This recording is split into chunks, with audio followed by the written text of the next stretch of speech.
Hello everyone, welcome to UNC virtual class, and today's lectures I am going to discuss one of core part of the microprocessor field, that's your data control instructions. So here is an outlines which I will discuss in today's class one by one.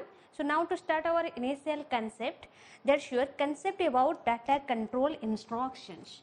So what is data control instructions?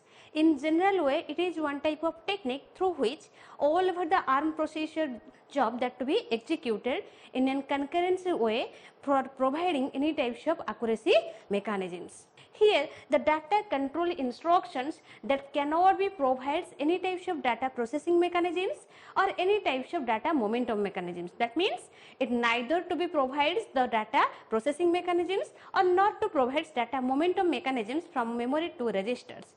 It to be generally used for the data controlling all over the sequence number of instruction executions. Okay, that's your data control instructions. That means in previous lectures already we have to define how all over the ARM processor job that to be executed in an efficient way. It uses generally three rules through which all over the job to be executed. The first rule, that's your data processing instructions. That means here all over the data that to be executed held in between register to registers. That's to be called as data processing instructions. After that we have to learn that's your data momentum or data transfer instructions. That means here all over the data that to be executed by held in between your memory to register or register to memory by consisting your load store architectures. But it provides another type of mechanisms, that's your data control instructions. Here the data control instructions to be provides only how all over the different types of instructions to be executed in sequential mechanisms one by one. That means here it to be provides the control concurrency or control consistency through which how all over the instructions to be executed one after another. Only the control flow of the different instructions that to be identified and calculated by using the concept that's your data control instructions. Okay, so as we know, any types of operations to be possible in case of ARM processor that to be required some opcodes. That means some objective, some operation instruction code through which different types of operates that to be operate and performing their objective. So what are the opcodes to be used in case of data control instructions? So now goes to the next thing, that's your opcodes of DCI. That means opcodes of data control instructions. In general way, it to be provides different types of branch control instructions and also it to be provides different types of conditional code instructions through which every types of instructions to be flow one after another in sequential mechanisms. So what are the given instructions? What are the given opcodes? In this case, it provides one instructions, that's your branch instructions. Branch instruction or branch opcodes. So what is the meaning of branch instructions? If the user to be needed for executing all over the instructions from level by level by using the switching concept, in this case we have used the conditions that's your branch instructions. That means it provides different types of opcodes, that opcodes to be executed one level informations by using the given conditions. After that, once the level to be executed, then to be executed the next instructions. For examples, as we know, in case of switch instruction, in case of every programming language, that to be provides one conditions through which if the conditions to be equal their expression value, in this case the switch case to be executed this given expression. That means that directly to be flow when any level that to be equal the given switch conditions that to be executed. In this case same, the branch instructions to be provides different types of opcodes through which all over the different opcodes or instructions job to be executed level by level format. So what are the opcodes to be used in case of branch instructions? It to be provides one instruction that's to be called as branch or branch always. So what is the meaning of branch and branch always? That means as we know, in case of switch statements, whenever we have to execute a number of statements by using a certain conditions, certain number of levels, in this case Also we have to use the branch, that means the branch to be specified.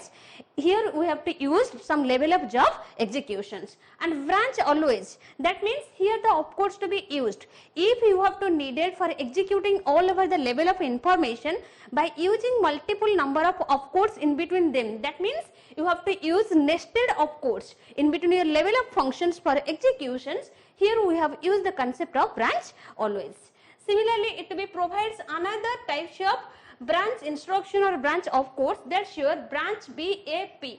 That means branch always plus. That means whenever we have to needed for performing any types of calculations, and here the resultant calculations to be provides all over the resultant outcomes on positive natures, here we have used that's your opcode branch always P. Similarly, if any types of subtraction or any types of negative results to be occurs, in this case that to be provides another types of opcodes, that's your BAN. That means here the resultant outcomes to be comes on the format of negative signs. Similarly, it provides another types of course, that's your branch equality. That means whenever we have to needed for performing any types of data manipulation by using level conditions, here the level conditions to be provides branch equality. That means some level of data that to be equal to other level of data. Here we have used the branch equality conditions. Similarly, branch greater than, branch less than. That means by using your less than or greater than symbols, you have to performing different types of level of data manipulations. So here some of different types of opcodes which have to be used in case of branch instruction for controlling all over the different instruction for its execution flow one by one. So that is to be called as branch instruction opcodes or the opcodes of the DCI. So now to check the next step, that's your illustration of DCI. That means by using this given opcodes, how all over the particular assembly programs to be rewritten format of job executions. That means how the user to be using these opcodes in case of programming language, assembly programming language for performing their objective. So now to check by using an illustration. Suppose here the programmers to be needed for viewing all over the desired outcomes from numbers starting from 1 to 10. That means write a program that to be viewing their outcomes, that to be print the outcomes on the format of 1 to 10. As we know, here all over the data that to be executed sequentially one after another. That means first it to be print 1, then after that 2, then 3, as shown up to 10. That means here the instruction to be executed level by levels. So how that to be executed? By using your DCI, that means data control instructions. As we know, if we have to needed for executing by using a certain conditions multiple number of data on iterative way, we have to use the one types of conditional instructions, that's your loop. That means the loop instructions to be provides for executing multiple number of data or multiple number of instruction by using a given one conditions. So how that to be possible? So now to check the examples how to write a programs to show the numbers 1 to 10 by using your data control instructions. As here it to be provides the number to be viewing from 1 to 10. That means you have to execute it circularly from starting number 1 to up to 10 on circular ways and cyclic ways from starting point to up to ending point by using a certain conditions. Here the conditions to be specified the number starting from 1, that means that's your counter value, and another one is the that's your conditional or end term points. So how that to be written? In case of looping control statements, as we know, it can require 3 attributes. What are they? The first one is the that's your counters. What is the meaning of counters? The counter to be specifies the starting index of the program job executions. That means where the program to be starting. Then after that we have to use the second attributes, that's your conditions. That means by using the conditions the object to be determined by using the end points, that's your conditions. And the last one terminate that to be used, that's your increment or decrement. That means as here all over the job that to be executed, here all over the data that to be executed sequentially one after another, maybe that to be increasing order, maybe that to be decreasing order. So that here it to be uses another attributes, that's your increment and decrements. Increment means here all over the data value that to be incremented in every step 1 unit, but in case of decrement, that to be subtracted, that to be decreases one value in every step instruction executions. So by how using these three attributes, all over the loop instructions to be executed in case of data control instructions. So here the solutions to be detected first. As we know, in case of looping, that to be requires one counter value. Suppose the counter value I have to assigning that should move, and another one is the register set your R0. Then after that immediately I have to assign one value that should 0. That means here the register R01 locations that to be assigning, that to be initializing the counter value by using your immediate concept that should 0. That means here the R0 to be holds the value that should 0. Now the counter value we have to declare. After that we have to declare the conditions through which all over the job to be executed. So how we have to providing the conditions? Here as it to be provides, that means you have to increment it one by one. But here the question to be given, the number to be starting from 1 to 10. But in this case, I have to assigning the counter value to be starting from 0. That means you have to neglect the 0 value and starting the outcomes value from 1 to 10. So first we have to increment the given value. So how we have to increment the given value? That's your commands we have to use add, then after that R0, then R0, then hash 1. That means here whatever the data value you have to store it in between your register R0, that to be re-adding by using the unit value 1. That means that to be increases 1 unit value and that to be stored also in between the given registers. That means here R0 equal to R0 plus 1. That means here the R0 value that shows 0. After that you have to incrementing the R0 value.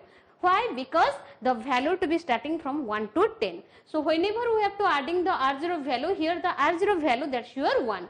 Previously the R0 result that shows 0 plus 1 that shows 1. After incrementing the given R0 register value, now we have to viewing the outcomes. Now you have to viewing the outcomes by using your write C functions. That means software call instruction functions write C that sure are 0. That means whatever the resultant that to be viewing.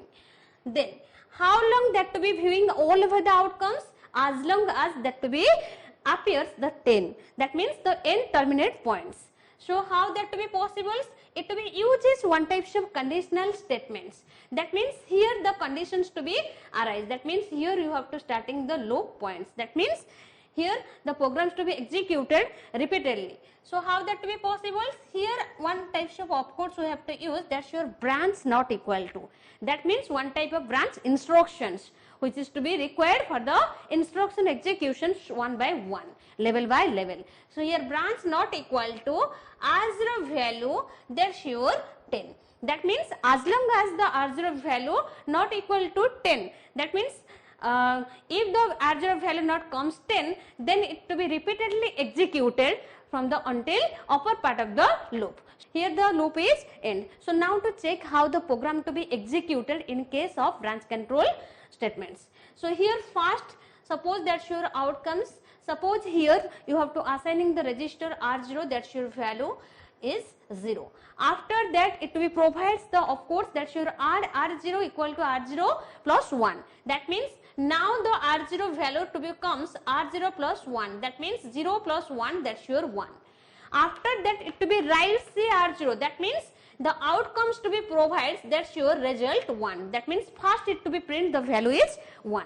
After that it to becomes branch not equal to. That means here check R0 value. That means here the R0 value that's your 1. 1 is equal to branch not equal to 1 is not equal to 10. Yes, obviously condition true. 1 is not equal to 10. So how now it to be again returning the loop part because the loop to be executed until the condition is true. After that it to be goes on the again the positions that's your value that's your R0 that's your 1. Now again add you have two rules. That means here again R0 to be incrementing their value. That means R0 plus 1.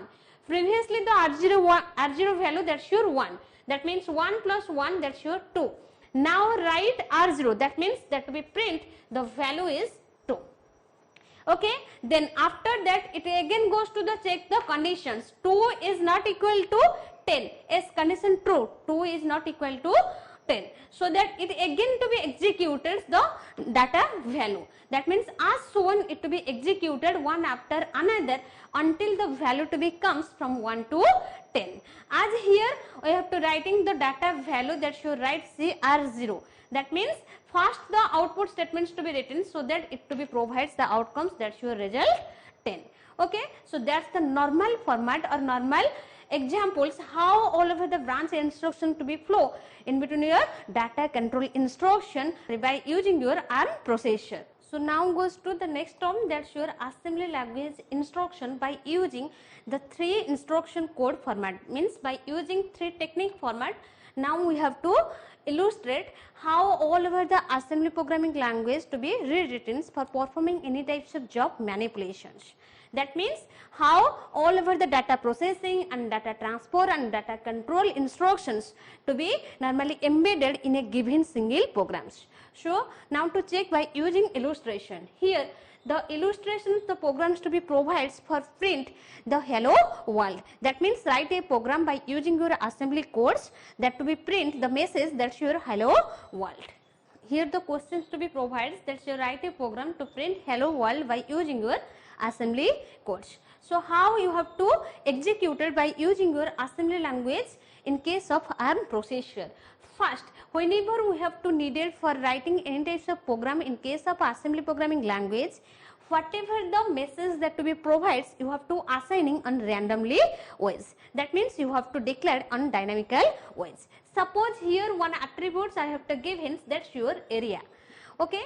Then after that the area to be specifies whatever the data codes you have to needed for printing. That means here you have to print it hello world. Suppose you have to writing the first words, that's your hello, then after that the codes, that means you have to dynamically supply it, so that's your randomly. You have to only assigning randomly. That means here this meaning of this given attributes, you have to declare some random data. Declare some random data. Random data. After that, as we know, whenever we have to viewing all over the desired textual information above the part of output screen, here all over the string data that to be viewing one by one format by using your index address. That means here all over the data that to be addressing by using its index address numbers starting from 0 to up to the number of word length. So that we have to assigning the first initial address of the string by using your software call functions, that's your SWI write C, then equality, that's your value ampersand 0. That means here the string to be starting, the all over the information to be starting from value 0. That means starting register value, okay, starting register value. By default, if you have to needed that to be assigning, suppose the register are 0. Now again we have to exit, that means it is only the initialization part of the assembly codes. So that's your SWI, that means you have to also provide the end string where the strings to be ended. That means in which index the string to be ends. That means suppose the software call to be provides one functions, that's your software exit, that should be normally ends when the R0 value that to be ends with 11s. That means here when the register to be starting the value R0 equal to 0, and in this case the string to be ended, they are viewing all over the desired salutation information or whatever the message that to be provides to be ends when the string length that's to be ends here 11s.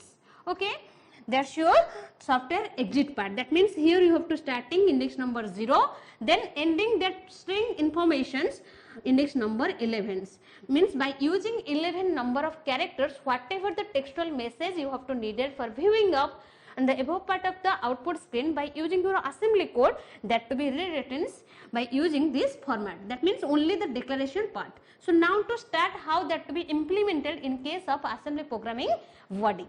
So how that to be implemented? First we have to start the programs. That means before starting the programs we have to use one keywords for the user identifications, that's your entry. That means here the program executions to be starting. Okay, now goes to start. Here first, whenever we have to needed for executing all over the assembly level code data elements, first we have to creating one type of relative address locations. So how all over the relative address locations to be created? Here the relative address locations to be created by using the opcodes, that's your ADR. ADR, then after that one registers, then we have to assigning another one attributes, that's your text. That means here whatever the textual information we have to declare, we have to initialize in random way, that to be normally stored in between the locations, that's your text. So now whatever the address of the text locations, that to be copied on register R0. That means here the R0 to be stores. Here the R0 to be stores address of text location. Okay, address of text locations. When the R0 registers to be identified the textual information locations, now all over the data, registered data to be fetching from the memory to register for performing their manipulations. That means here we have used the data transfer control opcodes. So whenever we have to execute any types of assembly level program data elements, all over the data executed on the format of bit format, or maybe byte format, maybe half word format, that means 16-bit format, or maybe 32 format, that's your word formats. Suppose here whenever all over the characters that to be executed, every characters to be normally executed on the format of byte. So whenever we have to fetching any one character, that to be comes on the format of byte, on the format of 8-bit format. So how that to be possible? Whenever we have to fetching some information from memory to register for performing their manipulations. So here all over the data characters to be fetched on the byte format. So that I have to use the, of course, that's your load byte. Load byte, another one registers we have to assigning that to be stored. Whatever the data value we have to access from the memory register R0 locations from one characters, that means from one byte informations. That means here the expressions to be provides the register R1 locations that to be store 1 byte of informations of memory locations, that's your R0. That means here R1 registers to be stores all over the one informations of the R0 locations, which is to be stored in between your memory. That means only one single character, the first character, that's your H, that to be retrieves. Okay. After fetching all over the informations, now it to be comparing. So for comparing all over the data value, we have to use one, of course, that's your compare. So here compare all over the R1 register value, whatever that to be stored. That means here the first character is.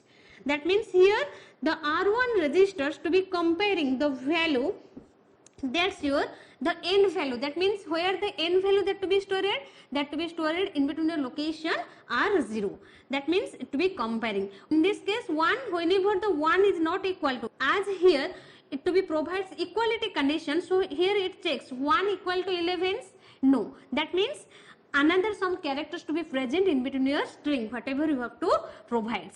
So it compare the first index number of data value with the assigning the whatever the data value. If the all over the character value that to be executed sequentially one after another, then it to be print. So how that to be print? By using the function software, a function after call functions, that's your SWI write C. Write C, that means it print the first character. Write C. Write C, that's your R1. That means the first character of the register R1 locations. Then if all over the characters that to be executed one after another, so how it to be check the end characters? By using one functions, that's your swine function. Swine functions. Then after that it to be writing again the conditions branch not equal to. Branch not equal to. That means the branch not equal to, that's your value R0. That means here the R0 to be storing the end value. as long as the R0 to be retrieve all over the characters from the 11 index value, then it to be executed repeatedly. So how that to be executed repeatedly? That means it to be executed repeatedly one after another by using your loop conditions. So here the loop elements branch conditions to be executed and that to be ended with in these conditions. As here we have to assigning the text that's your hello world. That means here we have to assigning only the area attribute but cannot be assigning all over the detail informations. If we have to needed for assigning all over the textual informations, whatever we have to needed for rewriting, that's to be written by using your opcodes. That's your hello world. Hello world.